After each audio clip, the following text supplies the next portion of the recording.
രാമ ഹരേ ഹരേ ഹരേ കൃഷ്ണ കൃഷ്ണ കൃഷ്ണ ഹരേ ഹരേ ഹരേ രാമ രാമ രാമ ഹരേ ഹരേ ഹരേ കൃഷ്ണ കൃഷ്ണ കൃഷ്ണ ഹരേ ഹരേ ഹരേ രാമ രാമ രാമ ഹരേ ഹരേ ഹരേ കൃഷ്ണ കൃഷ്ണ കൃഷ്ണ ഹരേ ഹരേ ഹരേ രാമ രാമ രാമ ഹരേ ഹരേ ഹരേ കൃഷ്ണ കൃഷ്ണ കൃഷ്ണ ഹരേ ഹരേ ഹരേ രാമ രാമ രാമ ഹരേ ഹരേ ഹരേ കൃഷ്ണ കൃഷ്ണ കൃഷ്ണ ഹരേ ഹരേ ഹരേ രാമ രാമ രാമ ഹരേ ഹരേ ഹരേ കൃഷ്ണ കൃഷ്ണ കൃഷ്ണ ഹരേ ഹരേ ഹരേ രാമ രാമ രാമ ഹരേ ഹരേ ഹരേ കൃഷ്ണ കൃഷ്ണ കൃഷ്ണ ഹരേ ഹരേ ഹരേ രാമ രാമ രാമ ഹരേ ഹരേ ഹരേ കൃഷ്ണ കൃഷ്ണ കൃഷ്ണ ഹരേ ഹരേ ഹരേ രാമ രാമ രാമ ഹരേ ഹരേ ഹരേ കൃഷ്ണ കൃഷ്ണ കൃഷ്ണ ഹരേ ഹരേ ഹരേ രാമ രാമ രാമ ഹരേ ഹരേ ഹരേ കൃഷ്ണ കൃഷ്ണ കൃഷ്ണ ഹരേ ഹരേ ഹരേ രാമ രാമ രാമ ഹരേ ഹരേ ഹരേ കൃഷ്ണ കൃഷ്ണ കൃഷ്ണ ഹരേ ഹരേ ഹരേ രാമ രാമ രാമ ഹരേ ഹരേ ഹരേ കൃഷ്ണ കൃഷ്ണ കൃഷ്ണ ഹരേ ഹരേ ഹരേ രാമ രാമ രാമ ഹരേ ഹരേ ഹരേ കൃഷ്ണ കൃഷ്ണ കൃഷ്ണ ഹരേ ഹരേ ഹരേ രാമ രാമ രാമ ഹരേ ഹരേ ഹരേ കൃഷ്ണ കൃഷ്ണ കൃഷ്ണ ഹരേ ഹരേ ഹരേ രാമ രാമ രാമ ഹരേ ഹരേ ഹരേ കൃഷ്ണ കൃഷ്ണ കൃഷ്ണ ഹരേ ഹരേ ഹരേ രാമ രാമ രാമ ഹരേ ഹരേ ഹരേ കൃഷ്ണ കൃഷ്ണ കൃഷ്ണ ഹരേ ഹരേ ഹരേ രാമ രാമ രാമ ഹരേ ഹരേ ഹരേ കൃഷ്ണ കൃഷ്ണ കൃഷ്ണ ഹരേ ഹരേ ഹരേ രാമ രാമ രാമ ഹരേ ഹരേ ഹരേ കൃഷ്ണ കൃഷ്ണ കൃഷ്ണ ഹരേ ഹരേ രാമ രാമ രാമ ഹരേ ഹരേ. പ്രഭു സ്റ്റാർട്ടാക്കിക്കോളൂ. ഹരേ കൃഷ്ണ പ്രഭു. പ്രഭു ഹരേ കൃഷ്ണ.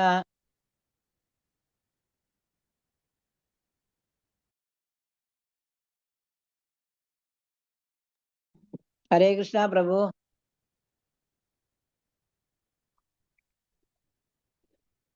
അനിൽ പ്രഭു ഹരേ കൃഷ്ണ.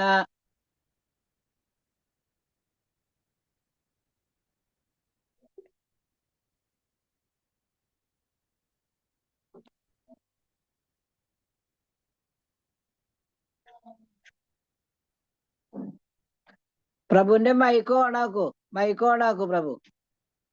ഓം അജ്ഞാനതിമിരാന്ധസ്യ ജ്ഞാനാഞ്ജനശലാകയാ ചക്ഷുരുന്മീലിതം യേന തസ്മൈ ശ്രീഗുരവേ നമഃ. ശ്രീചൈതന്യമനോഭീഷ്ടം സ്ഥാപിതം യേന ഭൂതലേ സ്വയം രൂപകഥാ മഹ്യം ദദാതി സുഖദാന്തികം. വന്ദേഹം ശ്രീഗുരോ ശ്രീയുതപദകമലം ശ്രീഗുരൂൻ വൈഷ്ണവാംശ്ച ശ്രീരൂപം സാഗ്രജാതം സഗണരഘുനാഥാന്വിതം തം സജീവം സാദ്വൈതം സാവധൂതം പരിജനസഹിതം കൃഷ്ണചൈതന്യദേവം ശ്രീരാധാകൃഷ്ണപാദാൻ സഹഗണലളിതാ ശ്രീവിശാഖാന്വിതാംശ്ച നമ. ഓം വിഷ്ണുപാദായ കൃഷ്ണപ്രേഷ്ഠായ ഭൂതലേ ശ്രീമതേ ഭക്തിവേദാന്ത സ്വാമിനേ ഇതി നാമിനേ. നമസ്തേ സാരസ്വതേ ദേവേ ഗൗരവാണി പ്രചാരിണേ നിർവിശേഷ ശൂന്യവാദി പാശ്ചാത്യദേശധാരിണേ. വാഞ്ചാകൽപതരുഭ്യശ്ച കൃപാ സിന്ധുഭ്യ ഏവ ച പതിതാനാം പാവനേഭ്യോ വൈഷ്ണവേഭ്യോ നമോ നമഃ. ഹേ കൃഷ്ണ കരുണാ സിന്ധോ ദീനബന്ധോ ജഗൽപദേ ഗോപേശ ഗോപികാ കാന്ത രാധാകാന്ത നമോസ്തുതേ. തപ്തകാഞ്ചന ഗൗരാംഗീ രാധേ വൃന്ദാവനേശ്വരി വൃഷഭാനുസുതേ ദേവി പ്രണമാമി ഹരിപ്രിയേ. ഹരേ കൃഷ്ണ കൃഷ്ണ കൃഷ്ണ ഹരേ ഹരേ ഹരേ രാമ രാമ രാമ ഹരേ ഹരേ ഹരേ കൃഷ്ണ കൃഷ്ണ കൃഷ്ണ ഹരേ ഹരേ ഹരേ രാമ രാമ രാമ ഹരേ ഹരേ ഹരേ കൃഷ്ണ കൃഷ്ണ കൃഷ്ണ ഹരേ ഹരേ ഹരേ രാമ രാമ രാമ ഹരേ ഹരേ. എല്ലാവർക്കും എൻ്റെ ദണ്ഡവത് പ്രണാമം. ഹരേ കൃഷ്ണ. ഹരേ കൃഷ്ണ. കൃഷ്ണ. അപ്പൊ ഇന്നത്തെ അധ്യായം 5-ാമത്തെ അധ്യായമാണ്. കർമ്മയോഗം, കൃഷ്ണാവബോധത്തിലെ പ്രവർത്തനം. അത് അജി സ്ക്രീൻ ഷെയർ ആയിട്ടുണ്ടോ? ഉണ്ട്.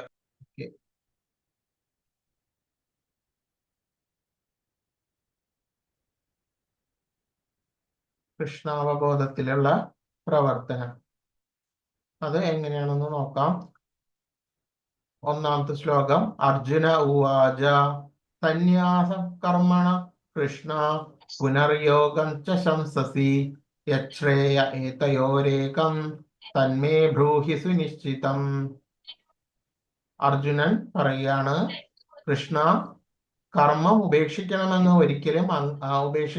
ഒരിക്കൽ അങ്ങ് എന്നോട് ആവശ്യപ്പെട്ടു. പിന്നെ ഭക്തിപരസരം കർമ്മം അനുഷ്ഠിക്കാൻ പറയുന്നു. ഈ രണ്ടിലും വെച്ച് ശ്രേയസ്കരം ഏതാണെന്ന് ദയവായി എനിക്ക് പറഞ്ഞു തരുമോ? അപ്പോ ഭഗവാനോട് ചോദിക്കുകയാണ്. ഇത് രണ്ട് വഴികളെ കുറിച്ചിട്ട് അർജുനന് ഭഗവാൻ പറഞ്ഞു കൊടുത്തു. അപ്പൊ ഇതിൽ ഏതാണ് ശ്രേയസ്കരം എന്ന് ഭഗവാനോട് ചോദിക്കുകയാണ് കൃഷ്ണൻ. രണ്ടാമത്തെ ശ്ലോകം. സന്യാസ കർമ്മയോഗശ്ച നിശ്രേയസ്സകരാവുഭവ തയോസ്തു കർമ്മ സന്യാസാത് കർമ്മയോഗോ വിശിഷ്യതേ. ഭഗവാൻ പറയാണ്, കർമ്മ പരിത്യാഗവും ഭക്തിയുതമായിട്ടുള്ള കർമ്മവും മുക്തിക്ക് നല്ലതാണ്. എങ്കിലും ഭക്തിയുത സേവന കർമ്മമാണ് കർമ്മത്യാഗത്തെക്കാൾ ഉത്തമം. അപ്പോ രണ്ടും നല്ലത് തന്നെയാണ്. എങ്കിലും നമ്മൾ ചെയ്തു നോക്കുമ്പോൾ കുറെ കൂടി നമുക്ക് ലളിതമായിട്ട് തോന്നുന്നത് ഭക്തിയുത സേവനമാണ്. അത് തന്നെയാണ് എല്ലാ തരത്തിലുള്ള കർമ്മത്യാഗത്തെക്കാളും ഉത്തമം എന്ന് പറയുന്നു.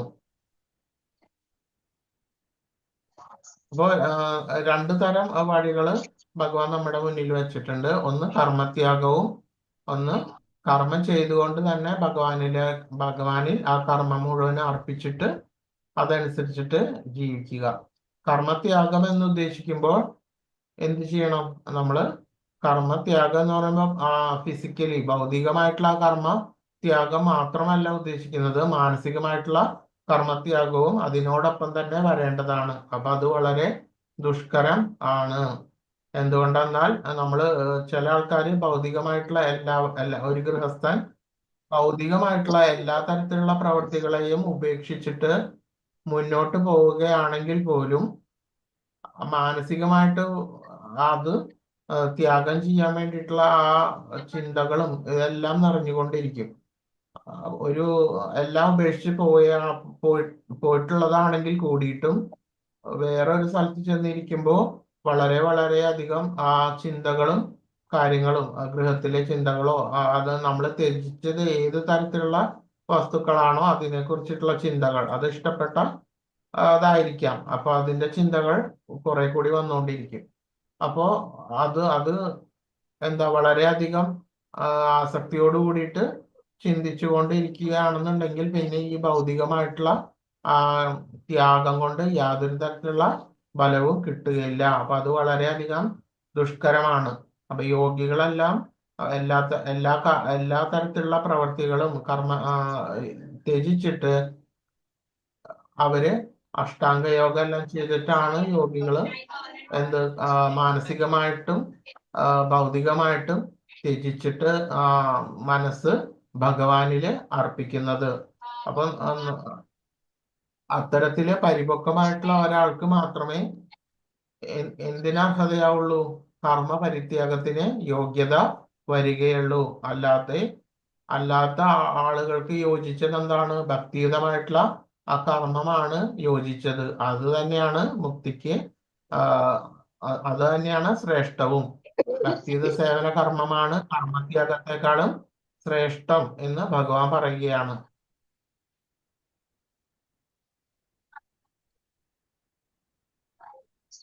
അപ്പോ അതിനെ അനുബന്ധിച്ചിട്ട് ഒരു കഥ പറയുകയാണ്.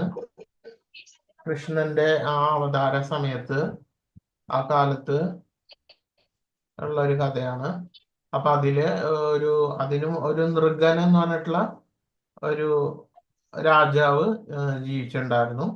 അപ്പൊ ഈ നൃഗൻ എന്ന് പറഞ്ഞിട്ടുള്ള ഈ രാജാവിന് പുണ്യപ്രവർത്തികളെല്ലാം ചെയ്യാൻ വേണ്ടിയിട്ട് കാമ്യകർമ്മങ്ങൾ പലതരത്തിലുള്ള പുണ്യപ്രവർത്തികൾ ചെയ്യാൻ വേണ്ടിയിട്ട് വളരെ ആസക്തി ഉള്ള ഒരാളായിരുന്നു. അപ്പൊ എന്താണ് അത് കാരണം കൊണ്ട് സംഭവിക്കുന്നത്? വളരെയധികം പുണ്യപ്രവർത്തികൾ ചെയ്തു കഴിഞ്ഞാല് അതിൻ്റെതായിട്ടുള്ള സൽപ്രവർത്തികൾ ചെയ്ത് അതിൻ്റെ ഫലം നല്ല പുണ്യങ്ങളായിട്ട് അവർക്ക് തന്നെ തിരിച്ചു കിട്ടുകയാണ് ചെയ്യുക. പുണ്യകരമായിട്ടുള്ള ആ പ്രവൃത്തികൾ അവർക്ക് തന്നെ തിരിച്ചു കിട്ടി അതിലായിരുന്നു ആ പ്രവൃത്തിയുടെ ബലത്തിലായിരുന്നു ഈ നൃഗൻ എന്നിട്ടുള്ള ആ രാജാവിന് ആശ. അപ്പൊ അതുകൊണ്ട് തന്നെ അദ്ദേഹം വളരെയധികം സാത്വികമായിട്ടുള്ള പ്രവർത്തികളും ദാനങ്ങളും ചെയ്തുകൊണ്ടേയിരുന്നു. അപ്പൊ അതിനോടനുബന്ധിച്ച് അദ്ദേഹം എല്ലാ ദിവസവും തന്റെ കൊട്ടാരത്തിലെ ഓരോ പശുക്കളെ ഉത്തമമായിട്ടുള്ള ഒരു ബ്രാഹ്മണന്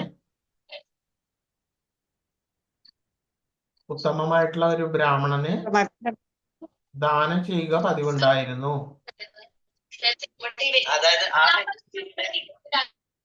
മ്യൂട്ട് ചെയ്തോളൂ. അഡ്മിൻസ് ആരെങ്കിലും ഉണ്ടെങ്കിൽ മ്യൂട്ട് ചെയ്തോളൂ.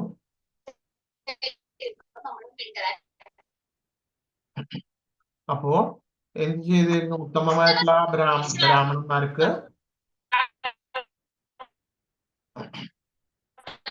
ഹരേ കൃഷ്ണ പ്രഭു, എന്നെ ഒന്ന് ഹോസ്റ്റ് ആക്കാവോ?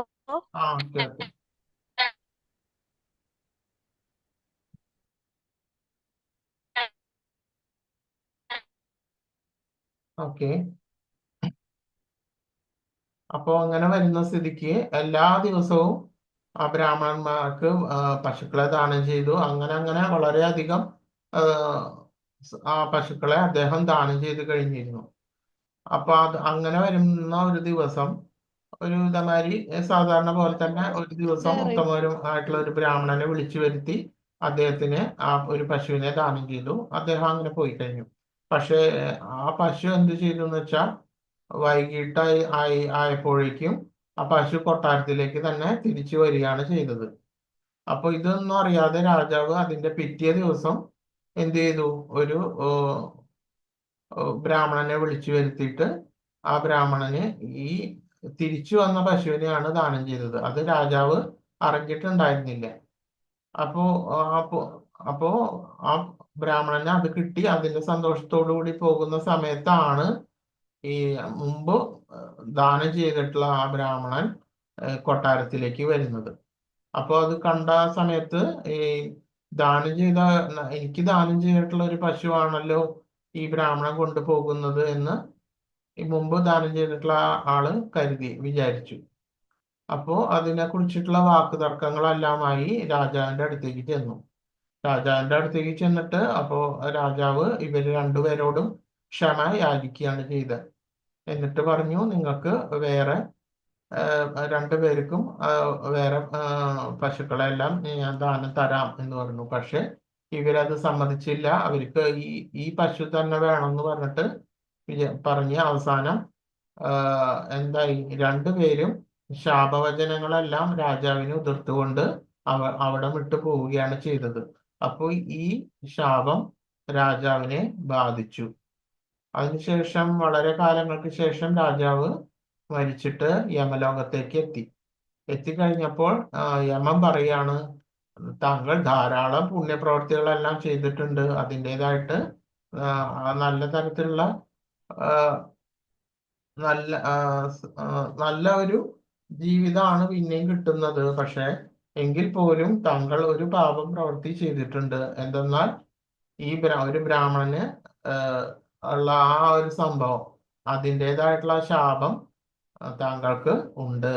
അപ്പോ വളരെയധികം പുണ്യപ്രവൃത്തികൾ ചെയ്തിട്ടും ഒരു പാപം നിലനിൽക്കുന്നു. അപ്പൊ ഇതിലേതാണ് ആദ്യം താങ്കൾക്ക് അനുഭവിക്കേണ്ടത് എന്ന് ചോദിക്കുമ്പോൾ പറഞ്ഞു, പാപപ്രവൃത്തികളുടെ ഉള്ള ഫലം ആണ് ഞാൻ ആദ്യം അനുഭവിക്കേണ്ടത് എന്ന് പറഞ്ഞു. അപ്പൊ അതിന്റെ അനുസരിച്ചിട്ട് ആ പാപപ്രവൃത്തിയുടെ ഫലമായിട്ട് നൃഗൻ ഒരു വളരെ വലിയ ഒരു ഓന്തിന്റെ രൂപത്തില് ജന്മമെടുത്തിട്ട് ദ്വാരകയിലെ ഒരു പൊട്ടക്കിണറ്റില് ആണ് പിന്നെ ജനിച്ചത്.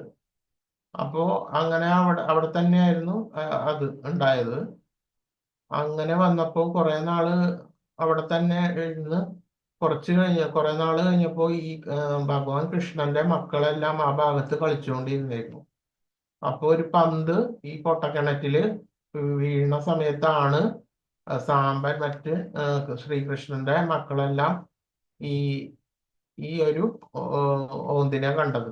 അങ്ങനെ കണ്ടപ്പോൾ ഭഗവാനോട് വിവരം പറഞ്ഞു. കൃഷ്ണനോട്, പിതാവായിട്ടുള്ള കൃഷ്ണനോട് വിവരം പറഞ്ഞപ്പോൾ ഭഗവാൻ അത് നേരിട്ട് വരികയും ഈ കിണറ്റില് കണ്ടിട്ടുള്ള ഈ ഓന്തിനെ കുറിച്ചിട്ട് കണ്ട നിമിഷം തന്നെ എന്തായി, ആ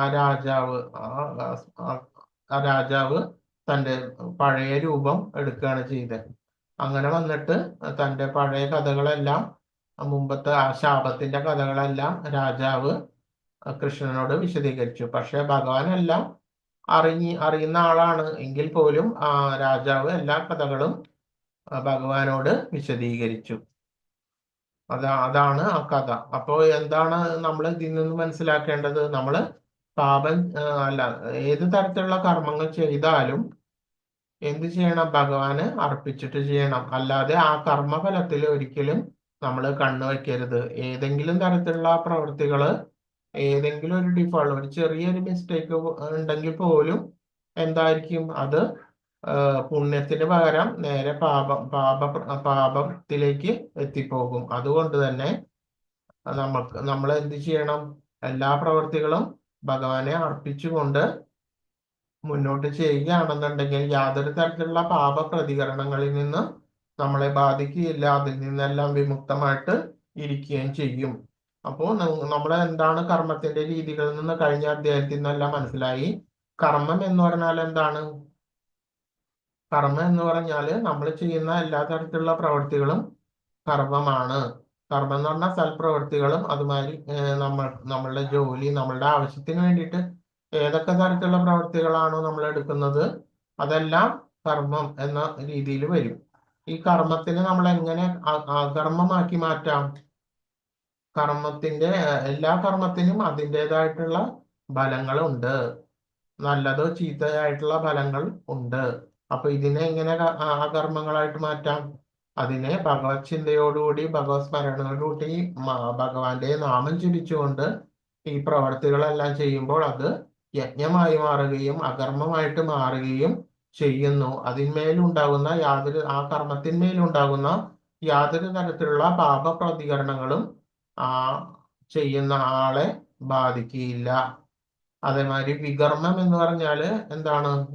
വികർമ്മം എന്ന് പറഞ്ഞാൽ നമ്മൾ ചെയ്യാൻ പാടില്ലാത്ത തരത്തിലുള്ള പ്രവൃത്തി, പലതരത്തിലുള്ള അക്രമ പ്രവർത്തികൾ, ഹിംസ പ്രവർത്തികൾ, മറ്റുള്ളവരെ ദ്രോഹിക്കുന്ന രീതിയിലുള്ള പ്രവർത്തികൾ, ഇതെല്ലാം ദുഷ്ടപ്രവർത്തികൾ.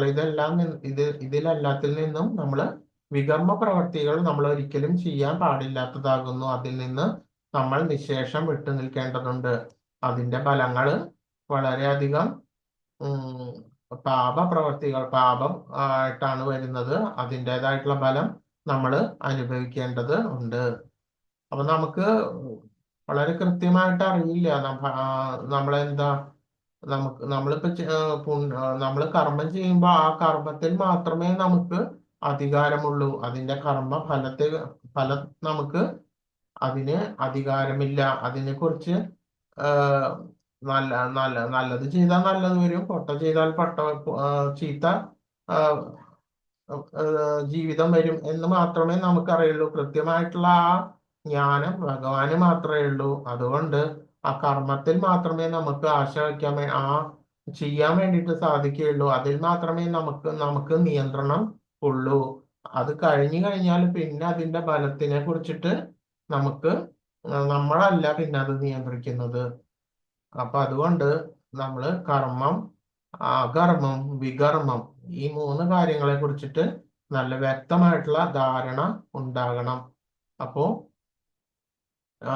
ഈ നമ്മുടെ ഭഗവാനിലെ ഭക്തിയുത സേവനം ചെയ്തുകൊണ്ട് ഭഗവാനില് മുഴുവൻ സമയം അർപ്പിച്ചുകൊണ്ട് പ്രവർത്തി ചെയ്യുകയാണെന്നുണ്ടെങ്കിൽ യാതൊരു പാപപ്രവർത്തകനും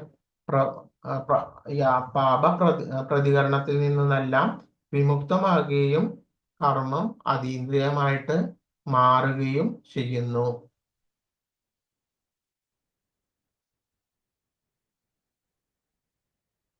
മൂന്നാമത്തെ ശ്ലോകം.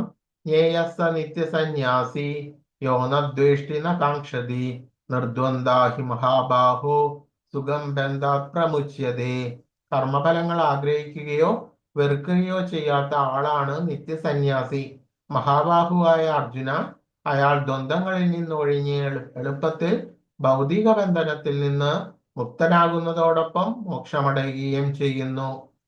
കർമ്മഫലങ്ങൾ ആഗ്രഹിക്കുകയോ വെറുക്കുകയോ ചെയ്യാത്ത അയാളാണ് സന്യാസി എന്ന് പറയുന്നത്. നമ്മൾ എല്ലാ തരത്തിലുള്ള കർമ്മങ്ങളും നിശേഷം ത്യജിക്കുകയാണെങ്കിൽ പോലും നമ്മൾ മരിക്കുന്നവരെ പലതരത്തിലുള്ള പ്രവൃത്തികൾ നമുക്ക് എടുക്കേണ്ടതായിട്ട് വരും. നിശേഷം യാതൊരു പ്രവൃത്തികളും നമുക്ക് ത്യജിക്കാൻ വേണ്ടിയിട്ട് സാധിക്കുകയില്ല. അതുകൊണ്ട്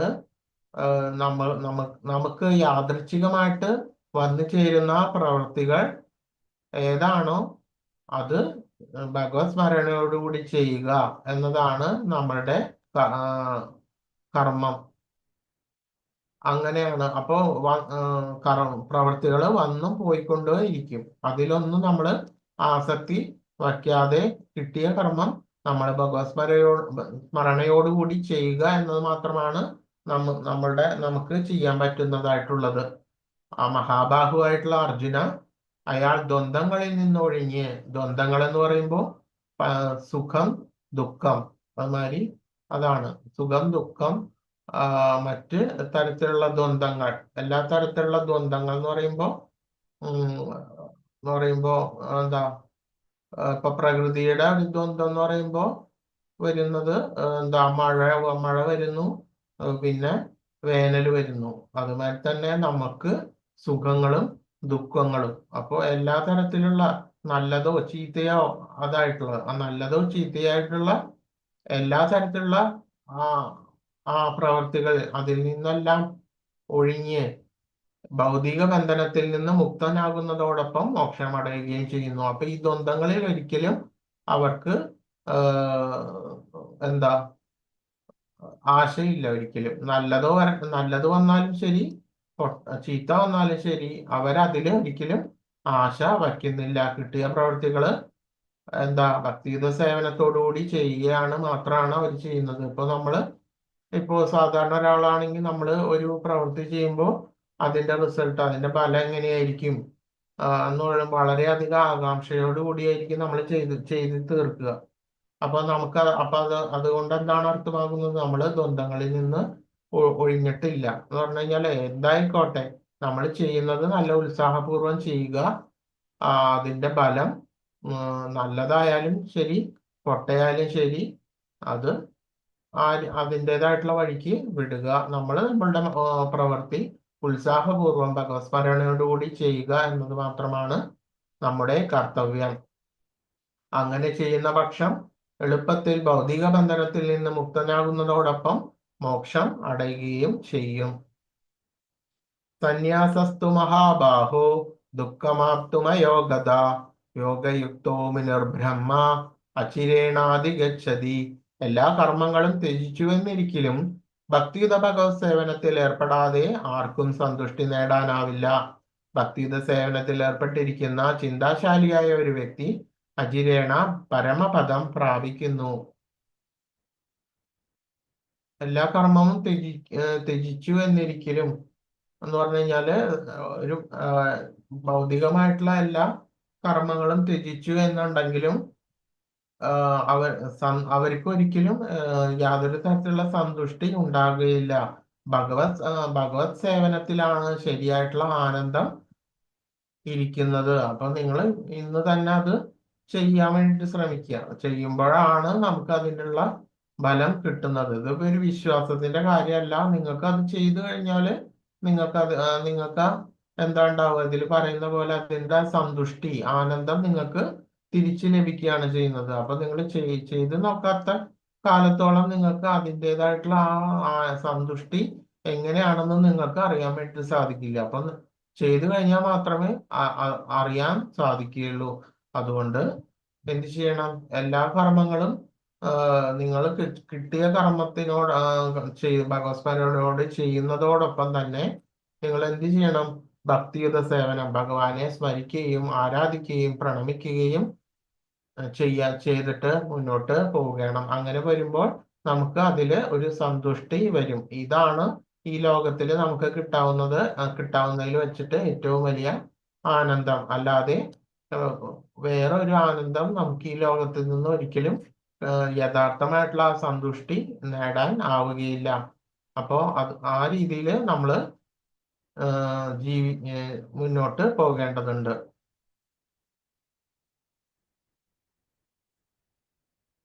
ഭക്തിയുത സേവനത്തിൽ ഏർപ്പെട്ടിരിക്കുന്ന ചിന്താശാലിയായ ഒരു വ്യക്തി അധിരേണ പരമപദം പ്രാപിക്കും. അപ്പോ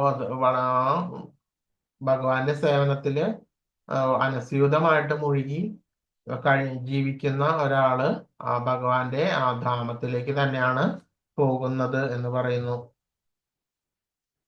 അപ്പോ നമ്മൾ ഈ ഭക്തിയുത സേവനം ചെയ്യുക എന്ന് പറയുന്നത് എന്താണ്? അതിനായിട്ട് പ്രത്യേക സമയം കണ്ടെത്തേണ്ട ഇതായിട്ടുണ്ടോ? ഇല്ല. അപ്പോൾ നമ്മൾ ഈ ചെയ്യുന്ന പ്രവർത്തികളെല്ലാം ഭഗവത് സ്മരണയോടുകൂടി ചെയ്യുക. അതോടൊപ്പം തന്നെ ഭഗവാന്റെ ആരാധനയിലെല്ലാം മുഴുകുക. നിങ്ങളെല്ലാവരും സാധാരണ രീതിയിൽ ക്ഷേത്രങ്ങളിലെല്ലാം പോകാറുണ്ട്, ഭഗവാനെ വന്ദിക്കാറുണ്ട്, ഭഗവാനെ പ്രദക്ഷിണം വയ്ക്കാറുണ്ട്, ഭഗവാന്റെ ധൂപം, ദീപം, മറ്റ് ദീപാരാധന ഇതെല്ലാം നിങ്ങൾ ദർശിക്കാറുണ്ട്. അപ്പൊ അതേപോലെ തന്നെ അത് കുറേം കൂടി വിപുലമാക്കിയിട്ട് നമുക്ക് ജീവിതത്തിലെ പകർത്താൻ പറ്റും. അത് തന്നെയാണ് ഭക്തിയുത സേവനം എന്ന് പറയുന്നത്. അപ്പോ അതേപോലെ തന്നെ നമ്മളുടെ സാധാരണ പ്രവർത്തികൾ എന്തോ അതും ഭഗവത് സ്മരണയോട് കൂടിയിട്ട് നമുക്ക് ആനന്ദകരമായിട്ട് മാറ്റാൻ വേണ്ടിയിട്ട് സാധിക്കും. അതല്ലാതെ നമ്മൾ ഇതെല്ലാം ഉപേക്ഷിച്ചിട്ട് കർമ്മത്യാഗം മുഴുവനായിട്ട് കർമ്മങ്ങളെല്ലാം ഉപേക്ഷിച്ചിട്ട് ഭൗതികമായിട്ടുള്ള കർമ്മങ്ങൾ ഉപേക്ഷിച്ചിട്ട് ഒരു സ്ഥലത്ത് ഇരുന്നിട്ട് ശുഷ്കമായിട്ടുള്ള ഊഹാപോഹങ്ങളെല്ലാം ഭഗവാനെ കുറിച്ചിട്ടുള്ള ഊഹാപോഹങ്ങളെല്ലാം പറഞ്ഞുകൊണ്ടിരുന്നാല് അതൊരിക്കലും ഒരിക്കലും ഭക്തിയുത സേവനം ആയിട്ട് കണക്കാക്കപ്പെടില്ല. അപ്പൊ ആ ഊഹാപോഹങ്ങളെല്ലാം ചെയ്തുകൊണ്ട് പലതരത്തിലുള്ള തത്വചിന്തകളെല്ലാം ചെയ്തിട്ട് ഒരു സ്ഥലത്ത് ഇരുന്നുകൊണ്ട് മുന്നോട്ട് നീക്കുന്നതിന് പകരം കിട്ടുന്ന കർമ്മം ഭഗവാന്റെ ആരാധനയ്ക്കായിട്ട് പ്രയോജനപ്പെടുത്തുക.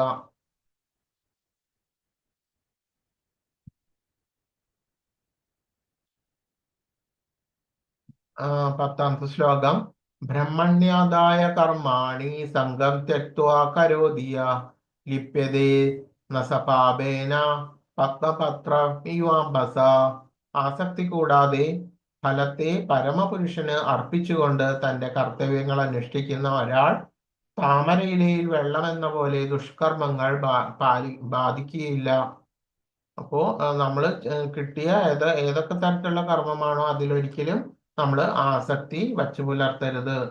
ആസക്തി വന്നാലാണ് അതിൻ്റെതായിട്ടുള്ള ക്രോധവും ദുഃഖങ്ങളും എല്ലാം അതിൻ്റെ ഒപ്പം തന്നെ വരുന്നത്. യാദൃച്ഛികമായിട്ട് കിട്ടിയിരിക്കുന്ന കർമ്മം ഏതാണോ അതിലൊരിക്കലും ആസക്തി വച്ച് പുലർത്താതിരിക്കുക. അത് കിട്ടിയ പ്രവൃത്തി പരമപുരുഷനായിട്ടുള്ള ഭഗവാൻ കൃഷ്ണന് അർപ്പിച്ചുകൊണ്ട് തന്റെ കർത്തവ്യങ്ങൾ അനുഷ്ഠിക്കുന്ന ഒരാൾ, അതിന്റെ ഉപമ പറയുന്നത് എങ്ങനെയാണ്? താമരയിലെ വെള്ളത്തെ എന്ന പോലെ. ഇപ്പൊ താമരയില് എപ്പോഴും കുളത്തിനോ അല്ലെങ്കിൽ തടാകത്തിനോ മുകളിലാണ് പൊങ്ങിക്കിടക്കുന്നത്. അത് ഒരിക്കലും താഴ്ന്ന് ഇരിക്കുകയില്ല, പൊങ്ങിയാണ് ഇരിക്കുന്നത്. അതിന് ആ പൊങ്ങിക്കിടക്കുന്ന പോലെ വെള്ളം, അതുമാതിരി തന്നെ ആ താമരയിലയിൽ വെള്ളം എന്ന പോലെ താമരയുടെ ഇലയില് എന്താണ്? വെള്ളമാണ് ഉള്ളത്. വെള്ളം ഉണ്ടെങ്കിൽ തന്നെ അത് കോട്ടിങ് ഉള്ള കാരണം കൊണ്ട് അത് ആ ഇലയില് തട്ടിയാൽ അത് തെറിച്ചു പോകും. അപ്പോൾ അതേപോലെ തന്നെ ഈ നമ്മള് ഈ ജീവിതം, ഈ പ്രപഞ്ചത്തിൽ നമ്മൾ ഭൂമിയിൽ ജീവിക്കുന്നുണ്ടെങ്കിൽ പോലും നമുക്ക് യാതൊരു തരത്തിലുള്ള പാപപ്രതികരണങ്ങളും ബാധിക്കുന്നില്ല. അപ്പോ ഈ പത്മപത്രത്തില് എങ്ങനെയാണോ വെള്ളം കിടക്കുന്നത് അതേപോലെ തന്നെ ഈ ആസക്തി കൂടാതെ നമ്മൾ കർമ്മം ചെയ്യുന്ന പക്ഷം നമുക്ക് എന്തുണ്ടാവും? യാതൊരു തരത്തിലുള്ള പാപപ്രതികരണങ്ങളോ അതുമാതിരി ഈ കർമ്മം ചെയ്തുകൊണ്ടിട്ടുള്ള ആസക്തി ഇല്ലാതെ കർമ്മം ചെയ്യുന്ന കാരണം കൊണ്ട് അതിൽ നിന്നുണ്ടാകുന്ന ദുഃഖങ്ങളോ വ്യതകളോ ഒന്നും നമ്മളെ ബാധിക്കുകയും ഇല്ല.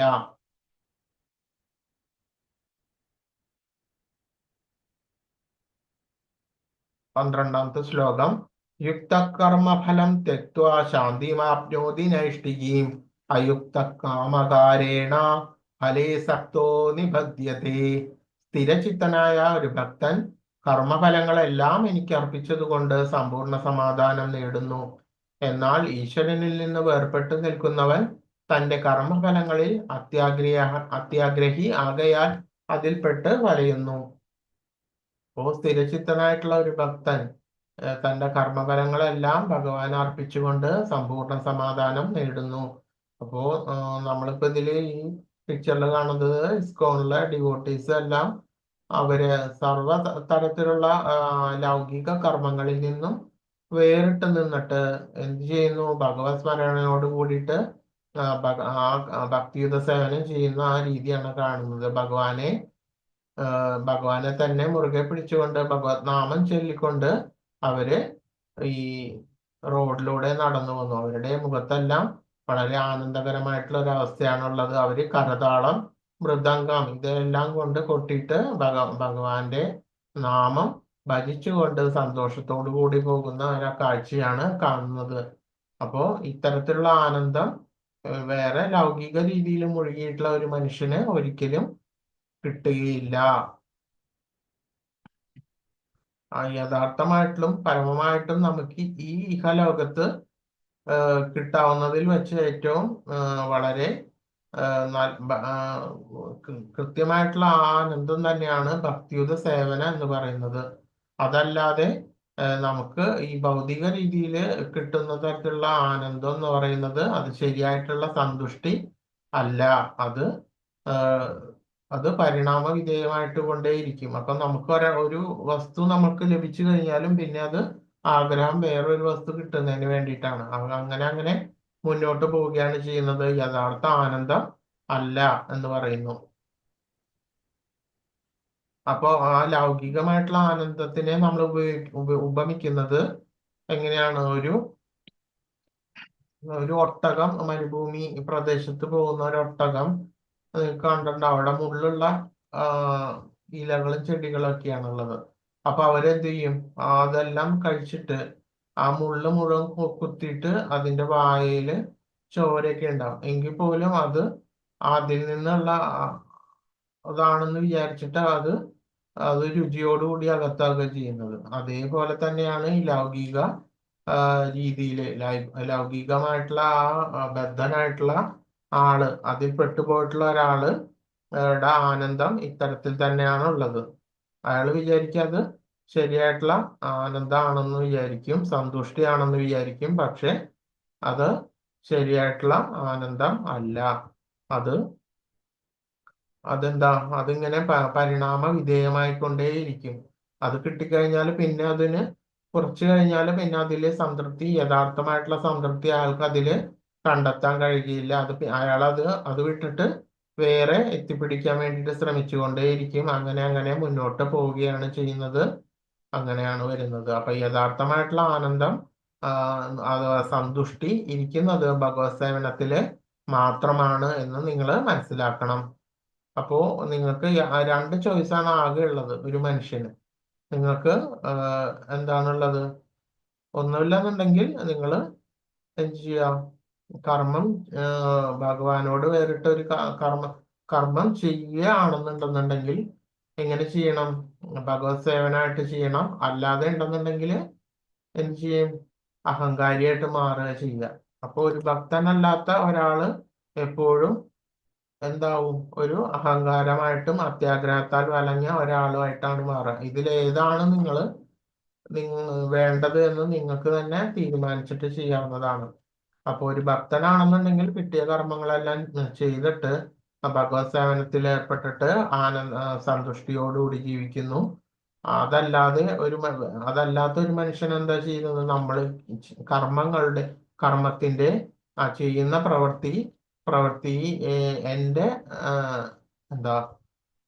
എന്താ സാമർഥ്യം കൊണ്ടാണ് അത് വിജയത്തിലേക്ക് എത്തിയത് എന്നും തൽഫലമായിട്ടുള്ള അഹങ്കാരവും ലോഭവും എല്ലാം ക്രോധവും ഇതെല്ലാം അതിനോടൊപ്പം വന്നിട്ട് നാശത്തിലേക്ക് പോവുകയാണ് ചെയ്യുന്നത്. അപ്പൊ ഈ 2 അവസ്ഥയിൽ നിങ്ങളാണ് തീരുമാനിക്കേണ്ടത് ഏതവസ്ഥയിലാണ് നമ്മൾ ജീവിക്കേണ്ടത് എന്നുള്ളത്.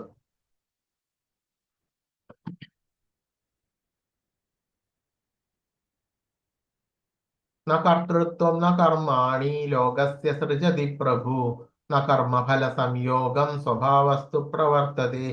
ശരീരസ്ഥനായ ആത്മാവ് തന്റെ ശരീരമാകുന്ന പുരത്തിന്റെ ഉടമസ്ഥൻ കർമ്മങ്ങൾ ഉണ്ടാക്കുന്നില്ല, കർമ്മം ചെയ്യാൻ പ്രേരിപ്പിക്കുന്നുമില്ല, കർമ്മഫലങ്ങൾ ഉണ്ടാക്കുന്നുമില്ല. അപ്പോ നമ്മളുടെ ആത്മാവ്, ആത്മാവ് നമ്മളുടെ എല്ലാം ശരീരത്തില് ഉള്ള ആത്മാവ് എന്ന് പറയുന്ന ആത്മാവ് എന്താണ്? ഈ ഉടമസ്ഥൻ, ഈ ശരീരത്തിന്റെ ഉടമസ്ഥൻ. നമ്മുടെ ശരീരം നശിച്ചാലും ആ ആത്മാവ് അത് ഒരിക്കലും നമ്മളെ കർമ്മം ഉണ്ടാക്കാൻ പ്രേരിപ്പിക്കുന്നുമില്ല. അത് കർമ്മത്തിന്റെ ഉത്ഭവം ആത്മാവിൽ നിന്നും അല്ല എന്ന് നിങ്ങൾ മനസ്സിലാക്കണം. കർമ്മം ഉണ്ടാക്കാനും കർമ്മം പ്രവർത്തിക്കാനും എല്ലാം കാരണം എന്താണ്? അത് നമ്മൾ തന്നെയാണ്. എങ്ങനെ? അതാണ് നമ്മൾ കഴിഞ്ഞ അധ്യായത്തിൽ പറഞ്ഞത്. എന്താ? ഭഗവാനിൽ നിന്നാണ് മായ വരുന്നത്. ആ മായയുടെ കീഴിലാണ് ത്രിഗുണങ്ങൾ, സത്വം, രജസ്, തമസ്, ഈ 3 ഗുണങ്ങൾ. ഈ 3 ഗുണങ്ങളുടെയും ആധിക്യത്താലാണ് മനുഷ്യ മനസ്സിനും ബുദ്ധിക്കും കർമ്മം ചെയ്യാൻ വേണ്ടിയിട്ടുള്ള ബോധവും പ്രേരണയും ഉണ്ടാകുന്നത്. അപ്പോ ഇത്തരം പ്രേരണ ഉണ്ടാകുന്ന സമയത്താണ് ഈ മായയാൽ ബന്ധിതനായി മനുഷ്യൻ ഈ ത്രിഗുണങ്ങളുടെ അവസ്ഥയ്ക്കനുസരിച്ചിട്ട് കർമ്മം ചെയ്യുന്നത്.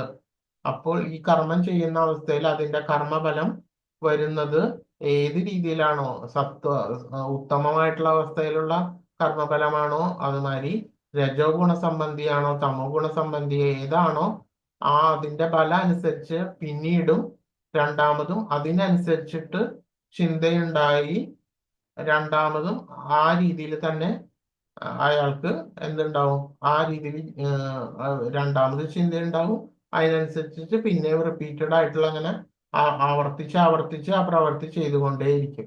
അതുകൊണ്ടാണ് പറയുന്നത് ഉത്തമനായിട്ടുള്ള ഒരു വ്യക്തി ഉത്തമ പ്രവർത്തികൾ തുടർച്ചയായിട്ട് ചെയ്തുകൊണ്ടിരിക്കും. അതുമാതിരി അധമ പ്രവൃത്തി ചെയ്തുകൊണ്ടിരിക്കുന്ന ആള് തുടർച്ചയായിട്ട് അത്തരത്തിലുള്ള വിചാരങ്ങളും പ്രവൃത്തികളുമാണ് അയാളിൽ നിന്ന് ഉണ്ടാകുന്നത്. അതേമാതിരി രജോ ഗുണം സംബന്ധമായിട്ടുള്ള ഒരു വ്യക്തി അത്തരത്തിലുള്ള ചിന്തകളും പ്രവൃത്തിയാണ് അതിൽ നിന്നും ഉണ്ടാകുന്നത്. അപ്പൊ ഇതേ രീതിയിലുള്ള മിശ്രമായിട്ടുള്ള പ്രവൃത്തികളും ചിന്തകളും നമുക്ക് വരുന്നു. അപ്പൊ ഇതെല്ലാം ത്രിഗുണങ്ങളുടെ അടിസ്ഥാനപ്പെടുത്തിയാണ് നമുക്ക് വിചാരങ്ങളും പ്രവൃത്തികളും വരുന്നത് എന്ന് മനസ്സിലാക്കാം. അല്ലാതെ ഇതിൽ നിന്നെല്ലാം വ്യത്യസ്തനായിട്ടുള്ള ആത്മാവ് ഇതിനെല്ലാം അപ്പുറമാണ്. ഈ ആത്മാവ് ഒരിക്കലും ഈ കർമ്മങ്ങൾ ഉണ്ടാക്കുകയുമില്ല, അത് ചെയ്യാൻ പ്രേരിപ്പിക്കുന്നുമില്ല, അതിന്റെ കർമ്മഫലങ്ങൾ ഉണ്ടാക്കുന്നും ഇല്ല.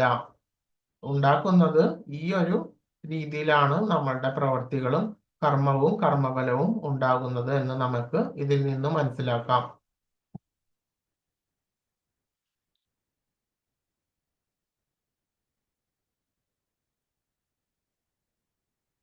തദ്ബുദ്ധിയസ്തദാത്മാന തന്നിഷ്ടാസ്തത്പരായണ ഗച്ഛന്ത്യ പുനരാവൃത്തിം ജ്ഞാനനിർധൂത കൽമഷ.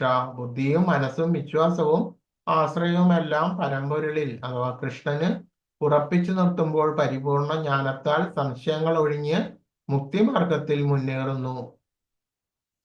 അപ്പൊ ഇതെല്ലാം മനസ്സിലാക്കിയ ബുദ്ധിമാനായിട്ടുള്ള ഒരു വ്യക്തി പരിപൂർണമായിട്ടും ഭഗവാനെ തന്നെ ആശ്രയിച്ചിട്ട് സംശയങ്ങളെല്ലാം ഒഴിഞ്ഞു നീങ്ങിയിട്ട് ഭക്തിയുത സേവനം ചെയ്തിട്ട് അതിന്റെ ജ്ഞാനത്തിൽ മുക്തിമാർഗത്തില് മുന്നേറിക്കൊണ്ട് ഇരിക്കുന്നു. അപ്പോ കഴിഞ്ഞ അധ്യായത്തിൽ പറയുന്നു ബ്രഹ്മൻ, പരമാത്മാവ്, ഭഗവാൻ. അപ്പൊ ഇതെല്ലാം ഈ ഭഗവാനിൽ നിന്ന് ഉത്ഭവിച്ചതാണ്. ബ്രഹ്മം എന്ന് പറയുന്നതും പരമാത്മാവ് എന്ന് പറയുന്നതും എല്ലാം ഭഗവാനിൽ നിന്ന് ഉത്ഭൂതമാണ്. അപ്പോ ഈ യോഗികളും മറ്റുള്ളവരും ഇതെല്ലാം ബ്രഹ്മജ്യോതിക്ക് വേണ്ടിയിട്ട് ആ ബ്രഹ്മതലത്തിലേക്ക് എത്തുന്നതിന് വേണ്ടിയിട്ട് ഉപാസിക്കുകയാണെന്നുണ്ടെങ്കിൽ എന്താവും? അവരുടെ മരണശേഷം ആ ബ്രഹ്മപദം പ്രാപിക്കും. ആ ബ്രഹ്മപദം പ്രാപിക്കും. അതുമാതിരി എല്ലാ ശരീരത്തിലും വിളങ്ങുന്ന ആ പരമാത്മാവായിട്ടുള്ള ആ ഭഗവാനെ ഉപാസിക്കുന്ന വ്യക്തികൾ പരമാത്മ പദവും പ്രാപിക്കുന്നു. അപ്പൊ ഇതിന്റെ ഉത്ഭവ കാരണമായിട്ടുള്ള ഭഗവാനെ തന്നെ നമ്മൾ എന്താ ഉപാസിച്ചിട്ട് ഭക്തിയുത സേവനം ചെയ്തിട്ട് ജീവിക്കുകയാണെന്നുണ്ടെങ്കിൽ നമ്മൾ ആ ഭഗവത് ധാമത്തിലേക്ക് തന്നെ ഇതിന്റെയും ബ്രഹ്മത്തിന്റെയും പരമാത്മാവിന്റെയും ഉത്ഭവ സ്ഥാനമായിട്ടുള്ള ആ ഭഗവാനിൽ തന്നെ നമുക്ക് എത്തിച്ചേരുവാൻ സാധിക്കുന്നു. അപ്പൊ ഇത് മൂന്നും, ബ്രഹ്മവും പരമാത്മാവും ഒരിക്കലും ഭഗവാനിൽ നിന്ന് വേറിട്ടതല്ല. ഇതെല്ലാം പല തലങ്ങളായിട്ടാണുള്ളത്. നമുക്ക് മനസ്സിലാക്കാം. ഇതെല്ലാം ഭഗവാന്റെ തന്നെ ഉത്ഭവം, ഭഗവാനിൽ നിന്ന് തന്നെ ഉത്ഭവിച്ചിട്ടുള്ളതാണെന്നും നമുക്ക് മനസ്സിലാക്കാം. ഭഗവാന്റെ തന്നെ ഒരു തലാണ് പരമാത്മാവ് എന്ന് പറയുന്നതും ബ്രഹ്മം എന്ന് പറയുന്നതും.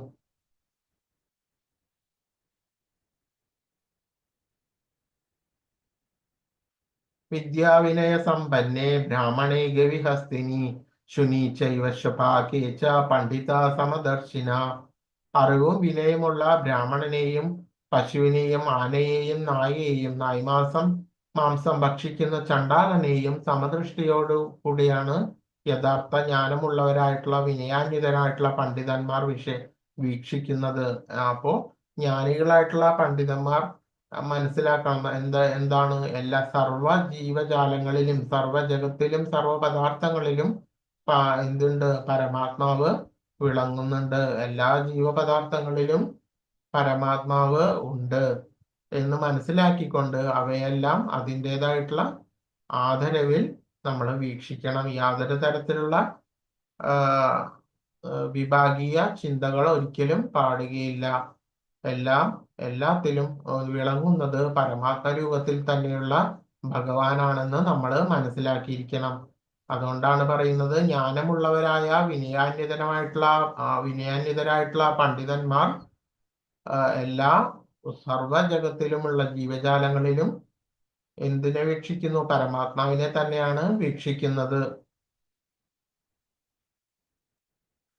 ന പ്രഹൃഷ്യേത് പ്രിയം പ്രാപ്യ നോദ്വിജേത് പ്രാപ്യ ച പ്രിയം സ്ഥിരബുദ്ധിരസമ്മൂഢോ ബ്രഹ്മണി സ്ഥിത. ആനന്ദത്താൽ ആഹ്ലാദിക്കുകയോ ആനന്ദകരമല്ലാത്തവയിൽ ദുഃഖാവിഷ്ടനാവുകയോ ചെയ്യാതെ സ്ഥിരബുദ്ധിയോട് അസംഭ്രാന്തനായി ദൈവശാസ്ത്രജ്ഞാനിയായി ജീവിക്കുന്നവൻ ഭൗതികാതീതൻ തന്നെ. അപ്പോ നമുക്ക് പലതരത്തിലുള്ള ദ്വന്ദ്ങ്ങളെല്ലാം, നമുക്ക് നല്ലതും വരാം, പൊട്ടയും വരാം, ആഹ്ലാദവും വരാം, ദുഃഖം വരാം. എങ്കിൽ പോലും അതിൽ അത് വരുന്ന അവസ്ഥയിൽ മതിമറന്ന് ആഹ്ലാദിക്കുകയോ അതല്ല ദുഃഖപരിപൂർണമായിട്ട് ചെയ്യുകയോ ഒന്നുമില്ലാതെ, അതിലൊന്നും സംഭ്രാന്തനാകാതെ ഭക്തിയുത സേവനത്തിൽ ആ കൃഷ്ണാവബോധത്തിലും മുഴുകിയിട്ട് ജീവിതം മുന്നോട്ട് നീക്കുന്ന ഒരാള് ശരിക്കും ഭൗതിക അതീതൻ. നമ്മൾ ഈ ഭൗതിക ഈ ലോകത്ത് ജീവിക്കുകയാണെങ്കിൽ പോലും ഭൗതിക അതീതൻ, ഇതിൽ നിന്നെല്ലാം അതീതനായിട്ടുള്ള ഒരു വ്യക്തിയായിട്ട് നമുക്ക് കണക്കാക്കാൻ വേണ്ടിയിട്ട് സാധിക്കും. യേഹി സംസ്പർശജോ ഭോഗ ദുഃഖയോനയ ഏവതേ ആദ്യന്തവന്ത കൗന്ദേയ നതേഷു രമതേ ബുധ. ബുദ്ധിമാന്മാർ ഭൗതിക കേന്ദ്രങ്ങളുമായുള്ള ബന്ധം മൂലമുണ്ടാകുന്ന ദുഃഖങ്ങളിൽ പങ്കുകൊള്ളാറില്ല. അല്ലയോ കുന്തിപുത്ര, ഭൗതികവും സുഖങ്ങൾക്ക് ആദിയും അവസാനവും ഉള്ളതുകൊണ്ട് അവയിൽ ഒരിക്കലും ബുദ്ധിമാന്മാർ സന്തോഷം കൊള്ളുകയില്ല. അപ്പൊ എന്ത് തന്നെയായാലും മനുഷ്യന്മാരുടെ ഈ അവസ്ഥകൾ, പലതരത്തിലുള്ള ദ്വന്ദ്ങ്ങൾ, നല്ലതും ചീത്തയായിട്ടുള്ള അവസ്ഥകൾ മാറി മാറി വരും. ഇപ്പൊ പ്രകൃതിയെ വീക്ഷിച്ചാലും അറിയാം, വേനല് വരും, വസന്തം, ഗ്രീഷ്മം, ശിശിരം, ഇതെല്ലാം മാറിക്കൊണ്ടേ ഇരിക്കും. അതേപോലെ തന്നെ വർഷം വരും, വേനൽ വരും, ഇതെല്ലാം ഇങ്ങനെ മാറിക്കൊണ്ടേയിരിക്കും. ആ പ്രകൃതിയെ വീക്ഷിച്ചാൽ തന്നെ നമുക്ക് അവസ്ഥകളെല്ലാം മാറും. മാറിക്കൊണ്ടിരിക്കുന്നത് നമുക്ക് ദർശിക്കാൻ വേണ്ടിയിട്ട് സാധിക്കും. അതേപോലെ തന്നെ മൃഗങ്ങളെ നോക്കിക്കഴിഞ്ഞാലും അവർക്കും ഉണ്ടാകും അതേ രീതിയിലുള്ള ദുഃഖങ്ങളും അതിൻ്റെതായിട്ടുള്ള അവസ്ഥാവിശേഷങ്ങളും എല്ലാം മാറിക്കൊണ്ടിരിക്കുന്നു. നമ്മളുടെ അവസ്ഥയും നമ്മളുടെ ചുറ്റുപാടുള്ള മനുഷ്യന്മാരെ വീക്ഷിച്ചാലും നമുക്കറിയാൻ പറ്റും. അതേ രീതിയിൽ എന്താ നമ്മൾ അവരുടെ ശരീരത്തിന് ശിശു, ബാല്യം, യൗവനം, കൗമാരം, അതുമാതിരി ജര ഇതെല്ലാം സംഭവിച്ചുകൊണ്ടിരിക്കുന്നു. അതിനോടൊപ്പം തന്നെ അവർക്ക് ദുഃഖവും വരും, അതുമാതിരി എന്താ സുഖങ്ങളും അവർക്ക് വരുന്നതായിട്ട് നമുക്ക് കാണാം. നമ്മൾക്ക് തന്നെ നമ്മളെ ദർശിക്കാൻ പറ്റും. നമ്മളുടെ അവസ്ഥയും മാറിക്കൊണ്ടിരിക്കുന്നു. അതുപോലെ തന്നെ നമ്മൾക്കും വരും, ദുഃഖം വരും, സുഖം വരും. അങ്ങനെ അപ്പൊ ഇത് ഒരിക്കലും ഒരാൾക്ക് ഒരു പ്രപഞ്ചത്തിൽ ഒരു ജീവജാലങ്ങൾക്കോ ഒരു തരത്തിലുള്ള മനുഷ്യനോ ഒരേ തരത്തിലുള്ള രീതി ഒരിക്കലും വരില്ല. ഈ എല്ലാ അവസ്ഥയ്ക്കും അതിൻ്റെതായിട്ടുള്ള ആദ്യവുമുണ്ട്, അന്തവുമുണ്ട് എന്ന് നമ്മൾ മനസ്സിലാക്കണം. അപ്പൊ അതുകൊണ്ട് അതിലൊരിക്കലും സംഭ്രാന്തനാകരുത്. അതൊരിക്കലും സ്ഥിരമുള്ളതല്ല. ആ അവസ്ഥ സ്ഥിരമല്ല. നല്ലതായാലും പൊട്ടയായാലും അവസ്ഥ ഒരിക്കലും സ്ഥിരമല്ല. അത് മാറി മാറിക്കൊണ്ടേയിരിക്കും. അപ്പൊ അതുകൊണ്ട് ആ ഒരു അവസ്ഥാവിശേഷങ്ങളിൽ സംഭ്രാന്തനാകാതെ ഭഗവാനെ തന്നെ മുറുകെ പിടിച്ചിട്ട് കിട്ടിയ കർമ്മങ്ങൾ ചെയ്തുകൊണ്ട് ഭക്തിയുത സേവനത്തിൽ മുഴുകി കൃഷ്ണാബോധത്തോടെ മുന്നോട്ട് പോകുകയാണ് എല്ലാ ഭക്തന്മാരുടെയും ധർമ്മം. അപ്പൊ അതുകൊണ്ട് അവരൊരിക്കലും മതിമറന്ന് ആഹ്ലാദിക്കുകയോ ദുഃഖങ്ങളിൽ പങ്കുചേരുകയോ ബുദ്ധിമാന്മാർ ചെയ്യുകയില്ല. ലഭന്തെ ബ്രഹ്മനിർവാണ ഋഷയ ക്ഷീണകൽമഷാഃ ചിന്നദ്വൈതായതാത്മാന സർവഭൂതഹിതേ രതാഃ. സംശയങ്ങളിൽ നിന്ന് ഉത്ഭവിക്കുന്ന ദ്വന്ദ്ങ്ങൾക്ക് അതീതരായവരും മനസ്സ് തന്നിൽ തന്നെ വ്യാപരിക്കുന്നവരും എപ്പോഴും സകല ജീവജാലങ്ങളുടെയും ക്ഷേമൈശ്വര്യ പ്രവർത്തനങ്ങളിൽ തിരക്കിട്ട് പ്രവർത്തിച്ച് കൊണ്ടിരിക്കുന്നവരും സർവപാപങ്ങളിൽ നിന്നും മോചനം നേടിയിട്ടുള്ളവരും ആയിട്ടുള്ളവർ ബ്രഹ്മനിർവാണം പോകുന്നു. അപ്പൊ അവരുടെ കാലശേഷം ഭഗവാന്റെ അടുത്തേക്ക് എത്തുന്നു. എങ്ങനെയുള്ളതാണ്? എല്ലാ തരത്തിലുള്ള ദ്വന്ദ്ങ്ങളിൽ നിന്നും പലതരത്തിലുള്ള സംശയങ്ങളിൽ നിന്നും ഉത്ഭവിക്കുന്ന. അപ്പോൾ നമുക്ക് പലതരത്തിലുള്ള ജീവിക്കുമ്പോൾ പലതരത്തിലുള്ള സംശയങ്ങളും ദ്വന്ദ്ങ്ങളും ആകാംക്ഷകളും ഉത്കണ്ഠകളും എല്ലാം ജീവിതത്തിലും മനസ്സിലും വന്നുകൊണ്ടേയിരിക്കും.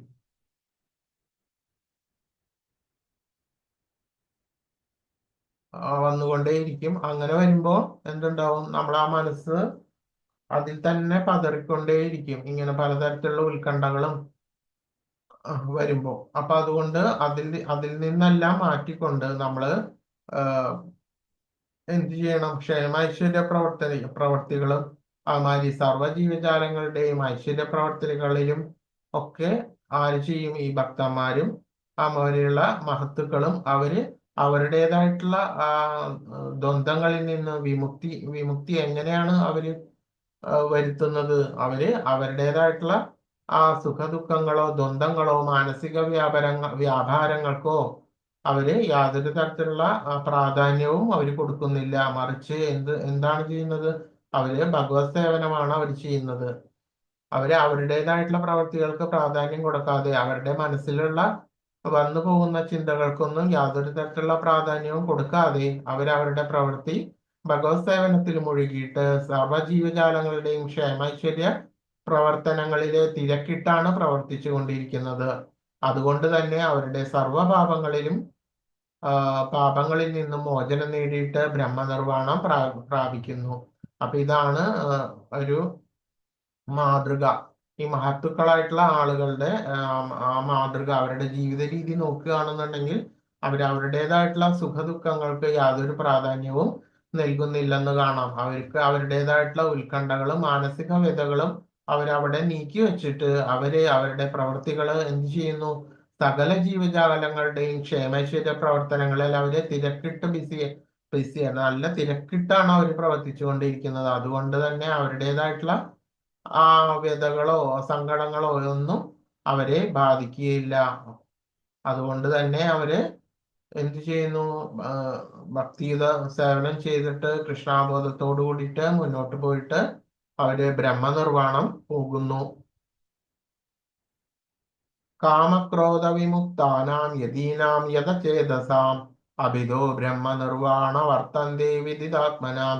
കാമക്രോധങ്ങൾ ഒഴിഞ്ഞ് അച്ചടക്കത്തോടെ പരിപൂർണതയ്ക്ക് വേണ്ടി അനവരതം യത്നിക്കുന്ന ആത്മസാക്ഷാത്കാരം നേടിയവർക്ക് അതിരീണ പരമപദ പ്രാപ്തി സുനിശ്ചിതമാണ്. അപ്പൊ ഇത്തരത്തില് മുമ്പ് പറഞ്ഞ പോലെ എങ്ങനെയൊക്കെയാണോ നമ്മൾ ഈ ജീവിക്കേണ്ടത് എന്ന് മനസ്സിലാക്കി ആ രീതിയിൽ കാമക്രോധങ്ങളെല്ലാം ഒഴിഞ്ഞ് അച്ചടക്കത്തോടു കൂടിയിട്ട് ഭക്തിസേവനം ചെയ്ത ഒരു വ്യക്തിക്ക് പരമപദപ്രാപ്തി സുനിശ്ചിതമാണ്.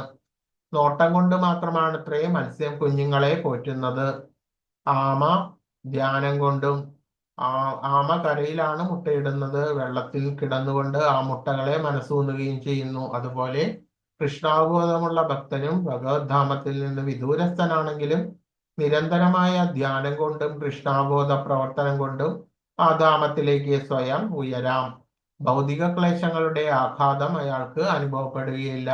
സദാ പരമപുരുഷനിൽ മുഴുകിയിരിക്കുന്നത് പോലും മൂലം പ്രാപഞ്ചിക ക്ലേശങ്ങൾ തീണ്ടാത്ത ഈ അവസ്ഥയാണ് ബ്രഹ്മ നിർവാണം എന്ന് പറയുന്നത്. അപ്പോ നമ്മൾ ഒരു ഉപമ പറയാണ്, മത്സ്യം കുഞ്ഞുങ്ങളെ പോറ്റുന്നത് അതിന്റെ നോട്ടം കൊണ്ടാണ്, ആ നോട്ടം കൊണ്ടാണ് അവരുടെ പോഷണം നടക്കുന്നത് എന്ന് പറയുന്നു. അതേപോലെ തന്നെ ആമ ധ്യാനം കൊണ്ട്, ആമ കരയിൽ മുട്ടയിട്ടിട്ട് പിന്നെ ജലത്തിലാണ് പോകുന്നത്, എങ്കിൽ പോലും ആ മുട്ടയെ കുറിച്ചിട്ടുള്ള ആ അനസ്യൂതമായിട്ടുള്ള ശ്രദ്ധ, അതുകൊണ്ട് അതാണ് ധ്യാനം എന്ന് പറയുന്നത്. അങ്ങനെ ചെയ്തുകൊണ്ടാണ് അത് ആ മുട്ട പോഷിപ്പിക്കുന്നത് എന്ന് പറയുന്നത്. അതുമാതിരി തന്നെ വെള്ളത്തിൽ അതേപോലെ തന്നെ മത്സ്യം നോട്ടം കൊണ്ടും. അപ്പൊ ഇതേ രീതിയിൽ നമ്മൾ എന്ത് ചെയ്യണം, നമ്മൾ ഈ ഒരു അവസ്ഥയിൽ, നമ്മൾ ഈ ഭൂമിയിലാണെങ്കിൽ പോലും നമ്മൾ നിരന്തരമായിട്ട് ഭഗവദ്ധാമം എന്ന് പറയുന്നത് വിദൂരസ്ഥമാണെങ്കിലും നമ്മൾ ആ ഭഗവാനെ നിരന്തരമായിട്ടുള്ള ധ്യാനം കൊണ്ടും ജപം എന്ന് പറയുന്നത് ജപം ചെയ്ത് നിരന്തരമായിട്ടുള്ള ജപമാണ് ധ്യാനമായിട്ട് മാറുന്നത്. നിരർഗളമായിട്ടുള്ള ആ ഭഗവത് ചിന്ത, ആ സ്മരണയാണ് നമ്മൾ ധ്യാനം എന്ന് പറയുന്നത്. അപ്പൊ അതിനു വേണ്ടിയിട്ടാണ് നമ്മൾ ജപിക്കാൻ വേണ്ടിയിട്ട് പറയുന്നത് ആദ്യം. അപ്പോൾ നിരർഗളമായിട്ടുള്ള ആ ഭഗവത് സ്മരണ ധ്യാനമായിട്ട് മാറുകയാണ് ചെയ്യുന്നത്. അപ്പോൾ ആ നിരന്തരമായിട്ടുള്ള ആ ധ്യാനം കൊണ്ട് കൃഷ്ണാബോധ പ്രവർത്തനം ചെയ്തത് കൊണ്ടും നമുക്ക് ആ ഒരു ഭഗവദ്ധാമത്തിലേക്ക് നമുക്ക് ഉയരാൻ വേണ്ടിയിട്ട് സാധിക്കും. ഭൗതിക ക്ലേശങ്ങളുടെ ആഘാതം അയാൾക്ക് ഒരിക്കലും അനുഭവപ്പെടുകയില്ല. അപ്പൊ നിങ്ങൾ അത് ചെയ്തു കഴിഞ്ഞാൽ അത് നിങ്ങൾക്ക് തന്നെ അത് അനുഭവപ്പെടാവുന്ന കാര്യമാണത്. സദാ പരമപുരുഷനിൽ മുഴുകിയിരിക്കുന്നത് മൂലം പ്രാപഞ്ചിക ക്ലേശങ്ങൾ നമുക്ക് ഒരിക്കലും തീണ്ടുകയില്ല. ഭോക്താരം യജ്ഞതപസാം സർവലോക മഹേശ്വരം സുഹൃതം സർവഭൂതാനാം ജ്ഞാത്വാ മാം ശാന്തി മൃച്ഛതി. അപ്പൊ ഭഗവാൻ തന്റെ സ്ഥിതിയെ അർജുനന് ബോധ്യപ്പെടുത്തി കൊടുക്കുന്ന ആ രംഗമാണ് കാണുന്നത്. അപ്പോൾ ആ ഭഗവാന്റെ ആ സ്വസ്ഥിതി എന്താണ് എന്നുള്ളത് നമുക്ക് മനസ്സിലാക്കാൻ വേണ്ടിയിട്ട് അത് വളരെ പ്രധാനപ്പെട്ട ഒരു ശ്ലോകമാണ്. ഭോക്താരം യജ്ഞതപസാം സർവലോക മഹേശ്വരം സുഹൃതം സർവഭൂതാനാം ജ്ഞാത്വാ മാം ശാന്തി മൃച്ഛതി. യജ്ഞങ്ങളുടെയും തപസ്സുകളുടെയും ഭോക്താവും, നമ്മൾ പറഞ്ഞു എല്ലാ തരത്തിലുള്ള കർമ്മങ്ങൾ എങ്ങനെയാണ് യജ്ഞങ്ങളാക്കി മാറ്റുക എന്ന് പറഞ്ഞു. അപ്പൊ അതിന്റെ എല്ലാം ആ ഭോക്താവ്, അതിന്റെ ഫലം തരുന്നത് ആരാണ്? ഭഗവാനാണ് ആ യജ്ഞങ്ങളുടെ ഫലം തരുന്നത്. യജ്ഞഫലദാതാവാണ് ഭഗവാൻ. അതുമാതിരി തപസ്സുകളുടെയും നമ്മൾ പലതരത്തിലുള്ള വ്രതങ്ങൾ, ഏകാദശികളെല്ലാം എടുക്കുന്നുണ്ട്. അപ്പോൾ അതിന്റെ ആ തപസ്, അതുമാതിരി പലതരത്തിലുള്ള ദ്രവ്യങ്ങളെല്ലാം നമ്മൾ ഉപേക്ഷിക്കുന്നുണ്ട് ഭഗവാന് വേണ്ടിയിട്ട് നമ്മളുടെ ജീവിതത്തിൽ നിന്ന്. അപ്പൊ അതൊക്കെ നമ്മൾ തപസ് എന്ന രീതിയിൽ നമുക്ക് കണക്കാക്കാൻ വേണ്ടി സാധിക്കും. അപ്പോൾ ഇത് യജ്ഞങ്ങളുടെയും തപസ്സിന്റെയും ഭോക്താവ്, അതിന്റെ ഫലം തരുന്നത് ഭഗവാനാണ്. അപ്പൊ നമുക്ക് അത് തിട്ടമില്ല ശരിക്കും, എന്താണ് അതിന്റെ ഫലം കൃത്യമായിട്ട് തരുന്നത് ഭഗവാനാണ്. അപ്പൊ നല്ലതാണെന്ന് മാത്രമേ നമുക്കറിയുള്ളൂ, അതിന്റെ കൃത്യമായിട്ടുള്ള ഫലം തരുന്നത് ഭഗവാനാണ്. അല്ലാതെ നമ്മൾ ഈ ചെയ്യുന്ന പ്രവൃത്തികൾ, ഈ ഭക്തിയുത സേവനമായാലും എല്ലാ തരത്തിലുള്ള പ്രവൃത്തികളും നമ്മൾ മറ്റുള്ള ആളുകളുടെ പ്രീതിക്ക് വേണ്ടിയിട്ടോ വേണ്ടിയല്ല നമ്മൾ ചെയ്യുന്നത്. നമ്മൾ ആർക്ക് വേണ്ടിയിട്ടാണ് ചെയ്യുന്നത്? ഭഗവാന് വേണ്ടിയിട്ടാണ് ആ പ്രവൃത്തികളെല്ലാം ചെയ്യേണ്ടത് എന്ന് മനസ്സിലാക്കണം. അതുമാതിരി സർവ്വലോകങ്ങളുടെയും അധിപനും എല്ലാ ജീവജാലങ്ങളുടെയും സുഹൃത്തും അഭ്യുദയകാംക്ഷിയുമാണ് ഞാനെന്ന് മനസ്സിലാക്കിയ തികഞ്ഞ കൃഷ്ണാബോധമുള്ള വ്യക്തി ഭൗതിക ക്ലേശങ്ങൾ ഒഴിഞ്ഞ് ശാന്തി നേടുന്നു. സർവ്വലോകങ്ങളുടെയും അധിപനാണ് ഭഗവാൻ. ഭഗവാനിൽ നിന്ന് ഭഗവാന്റെ പ്രീതിക്ക് വേണ്ടിയിട്ടാണ് നമ്മൾ എല്ലാ തരത്തിലുള്ള കർമ്മങ്ങളും ചെയ്യേണ്ടത്. അതല്ലാതെ മറ്റ് മനുഷ്യന്മാരുടെയോ മറ്റ് ആളുകളുടെയോ മറ്റ് ഒരാളുകളുടെയോ പ്രീതിക്ക് വേണ്ടിയിട്ടല്ല നമ്മൾ കർമ്മം ചെയ്യേണ്ടത്. അതിന്റെ കർമ്മഫലദാതാവും ഭഗവാൻ തന്നെയാണ്. എല്ലാ കർമ്മങ്ങളും അതുകൊണ്ടാണ് നമ്മൾ ഭഗവാനില് അർപ്പിക്കാൻ പറയുന്നത്. എന്ന് പറഞ്ഞാൽ അതിന്റെ ഫലം തരാനുള്ള ശേഷി ആർക്കാണുള്ളത്? ഭഗവാനാണ് ഉള്ളത്. അതുപോലെ തന്നെ എല്ലാ ജീവജാലങ്ങളുടെയും സുഹൃത്ത് ഭഗവാൻ എല്ലാവരുടെയും സുഹൃത്താണ്.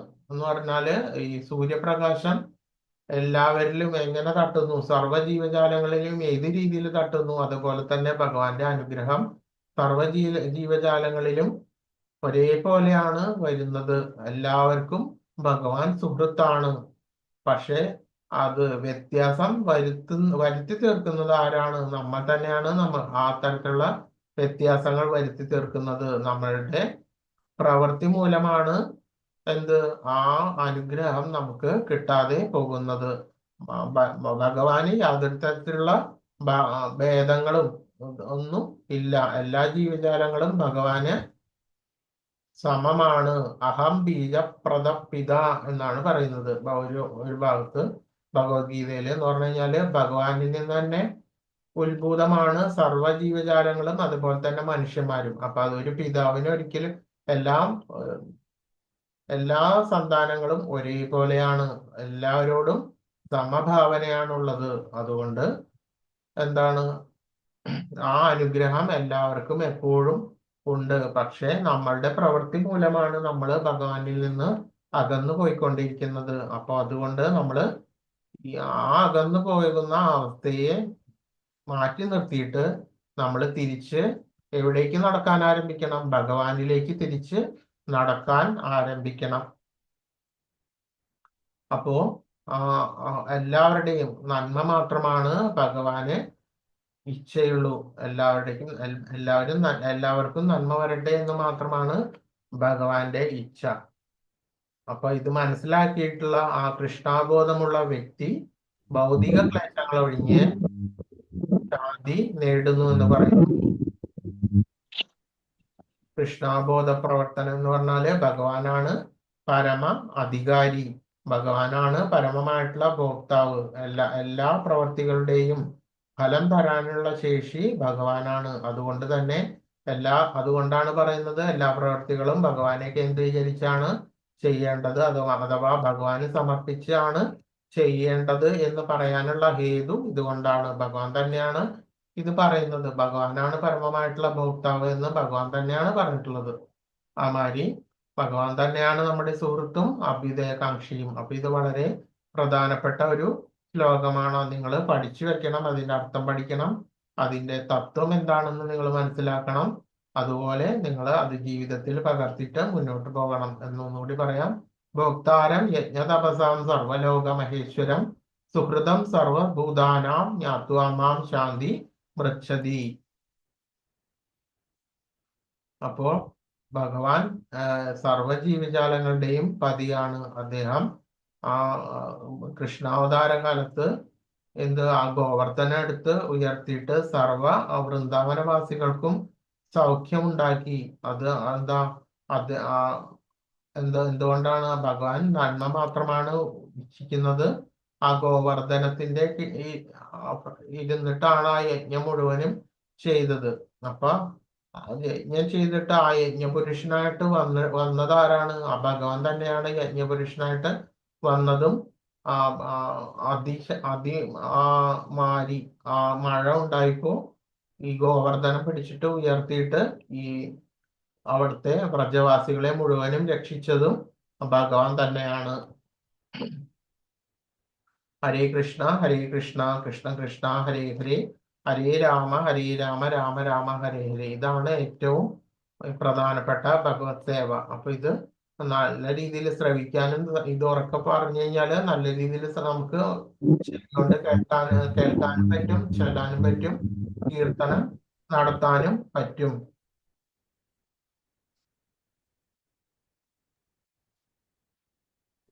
അതുമാതിരി പ്രാപഞ്ചികം നമ്മൾ എന്ത് ചെയ്യരുത്, ഭഗവാനെ സംബന്ധിച്ചുള്ളതൊന്നും ചെയ്യാൻ വേണ്ടിയിട്ട് പാടില്ല. എന്തുകൊണ്ടാണ്? നമ്മൾ അതിലെല്ലാം ഭഗവാനെ കണ്ടുകൊണ്ട് കൃഷ്ണാനുകൂലമായിട്ട് നിങ്ങൾ പ്രവർത്തിക്കാൻ വേണ്ടിയിട്ട് ശ്രമിക്കണം. എല്ലാം പ്രാപഞ്ചികം എന്ന് കരുതിയിട്ട് ഭഗവാനെ സംബന്ധിച്ചുള്ളവയെ ഉപേക്ഷിച്ച് മുക്തി നേടാൻ ശ്രമിക്കുന്നവരുടെ ത്യാഗം പരിപൂർണമല്ല. അപ്പോ ശരിയായിട്ടുള്ള ഭക്തിയുത സേവനം ചെയ്യുകയാണ് വേണ്ടത്. അല്ലാതെ വേറെ ഒരു സ്ഥലത്ത് ഒരു മൂലയ്ക്ക് ഒതുങ്ങിക്കൂടിയിരുന്നിട്ട് ഭഗവാനെ കുറിച്ചിട്ടുള്ള ഊഹാപോഹങ്ങളിലൊന്നും മുഴുകുകയല്ല. അങ്ങനെയുള്ള ശുഷ്കമായിട്ടുള്ള പദ്ധതിയല്ല പറയുന്നത്. കിട്ടിയ പ്രവൃത്തി ഭക്തിയുത സേവനത്തോടെ കൃഷ്ണാബോധത്തോടെ മുന്നോട്ട് പോവുകയാണ് വേണ്ടത്. നമ്മള് ഭക്തിയുത സേവനത്തിലാണ് യഥാർത്ഥമായിട്ടുള്ള ആനന്ദം എന്ന് നമ്മൾ മനസ്സിലാക്കണം. ഇഹയസ്യ ഹരേർദാസ്യ കർമ്മണാ മനസാഗിര നിഖിലസ്യാപ്യവസ്ഥാസു ജീവൻ മുക്തസ ഉച്യതേ എന്ന് ഭക്തിരസാമൃത സിന്ധുവില് പറയുകയാണ്. എന്താണ്? നമ്മള് ഈ ജീവിച്ചിരിക്കുന്ന ഈ സമയത്ത് നമ്മളുടെ സർവകർമ്മങ്ങളും മനസ്സ്, വാക്ക്, ശരീരം, മനസ്സുകൊണ്ടുള്ള ചിന്ത, അതുമാതിരി നമ്മൾ പറയുന്ന വാക്ക്, അതുമാതിരി പ്രവൃത്തി, ഇതെല്ലാം കൃഷ്ണന് അനുകൂലമാക്കി ആ കൃഷ്ണന്റെ ദാസാനായിട്ട് നമ്മൾ ജീവിക്കാൻ വേണ്ടിയിട്ട് ശ്രമിക്കണം. അപ്പൊ ഇങ്ങനെയുള്ള ഒരു വ്യക്തി പ്രാപഞ്ചിക കൃത്യങ്ങളിലെല്ലാം മുഴുകിയിരുന്നാൽ പോലും എന്താണ് അത് ജീവൻ മുക്തനാണ് എന്ന് പറഞ്ഞു കഴിഞ്ഞാല് ജീവിച്ചിരിക്കെ തന്നെ മുക്തനായി കഴിഞ്ഞു, ഭഗവാന്റെ പരമപദത്തിൽ എത്താൻ ആ വ്യക്തി അർഹനായി കഴിഞ്ഞു എന്ന് പറയുന്നു. അപ്പോ നമ്മുടെ മനസ്സ്, വാക്ക്, പ്രവൃത്തി, ഇതിലെല്ലാം തന്നെ കൃഷ്ണൻ അനുകൂലമായിട്ട് ആ കൃഷ്ണന്റെ ദാസനായിട്ട് ജീവിക്കുക എന്നുള്ളതാണ് ഓരോരുത്തരുടെയും പരമമായിട്ടുള്ള ധർമ്മം. അപ്പൊ ആ രീതിയിൽ ജീവിക്കുകയാണെങ്കിൽ അയാളെ ജീവൻ മുക്തനെന്ന് പറയപ്പെടുന്നു.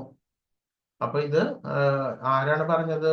ചൈതന്യ മഹാപ്രഭു അദ്ദേഹത്തിന്റെ ശിഷ്യനായിട്ടുള്ള രൂപ ഗോസ്വാമിയുടെ അടുത്ത് പറഞ്ഞിട്ടുള്ള അതിനനുസരിച്ചിട്ടുള്ള ഭക്തിരസാമൃത സിന്ധുവിലാണ് ഈ ഒരു ശ്ലോകം ഉള്ളത്. ഇഹയസ്യ ഹരേർദാസ്യ കർമ്മണാ മനസാഗിര നിഖിലസ്യാപ്യവസ്ഥാസു ജീവൻ മുക്തസ ഉച്യതേ. ഹരേ കൃഷ്ണ. അപ്പൊ നിങ്ങൾക്ക് ഏത് രീതിയിലാണ് നിങ്ങളുടെ ജീവിതം ജീവിക്കേണ്ടത് എന്ന് ഈ അധ്യായത്തിൽ കൂടി മനസ്സിലാക്കാം.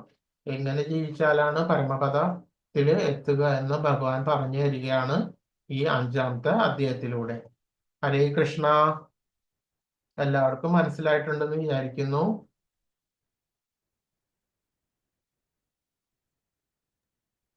ഹരേ കൃഷ്ണ. ഹരേ കൃഷ്ണ. അപ്പൊ ഈ ടോപ്പിക്കിൽ എന്തെങ്കിലും സംശയങ്ങൾ എന്തെങ്കിലും ഉണ്ടെങ്കിൽ ചോദിക്കാം. അറിവുള്ളതാണെങ്കിൽ ഞാൻ പറഞ്ഞു തരാം.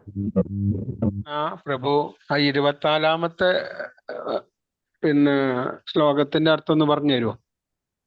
24 നോക്കട്ടെ.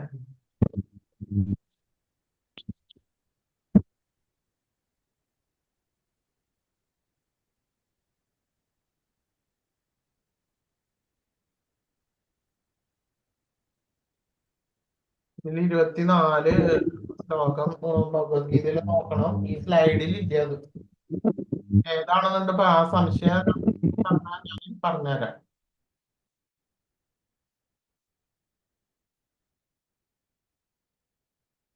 ഇതിൽ 24 ഞാൻ പറഞ്ഞിട്ടില്ലല്ലോ.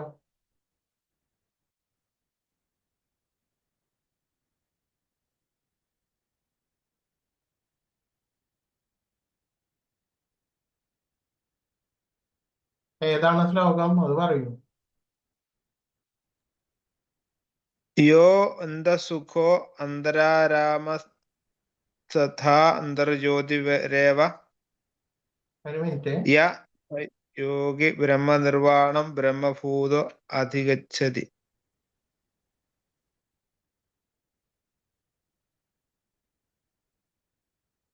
ഒരു മിനിറ്റ്, ഞാൻ പറഞ്ഞുതരാം.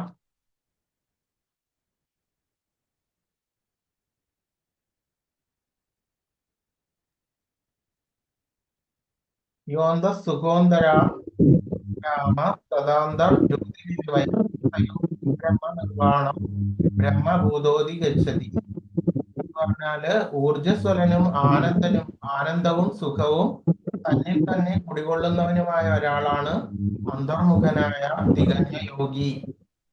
ബ്രഹ്മനിർവാണ ഭൂമി അയാൾ മരണാനന്തരം പരമപദം പ്രാപിക്കുന്നു. അപ്പോ ആത്മാരാമന്മാരായിട്ടുള്ള ആ കൃഷ്ണബോധം ചെയ്തിട്ട് മനസ്സും ബുദ്ധിയും എല്ലാം സ്ഥിരചിത്തനും ഭഗവാനിൽ തന്നെ സന്തുഷ്ടിയുമായിട്ട് ജീവിക്കുന്ന ഒരാളാണ് തികഞ്ഞ യോഗി എന്ന് പറയുന്നത്. ആ വ്യക്തി മരണാനന്തരം പരമപദം എന്നാണ് പറയുന്നത്. ഹരേ കൃഷ്ണ, മനസ്സിലായോ?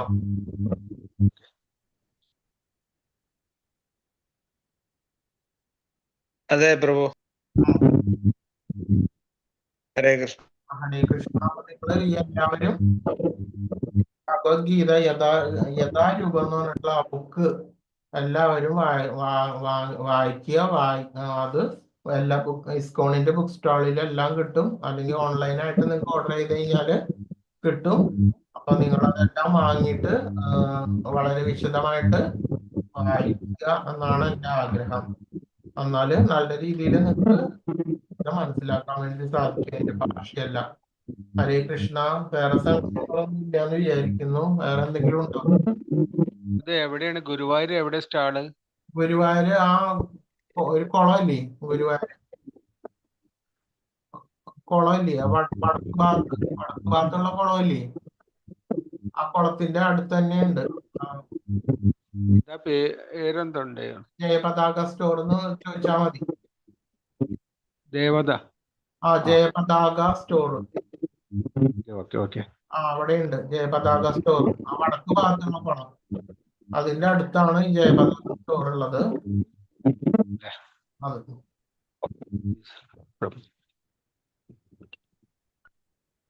ഹരേ കൃഷ്ണ. അപ്പോ വാഞ്ചാകൽപതരുഭ്യശ്ച പാവനേഭ്യോ വൈഷ്ണവേഭ്യോ നമോ നമഃ. ഹരേ കൃഷ്ണ. അപ്പോ ഇന്ന് വൈൻഡപ്പ് ചെയ്യാണ്. ഹരേ കൃഷ്ണ. ഹരേ കൃഷ്ണ.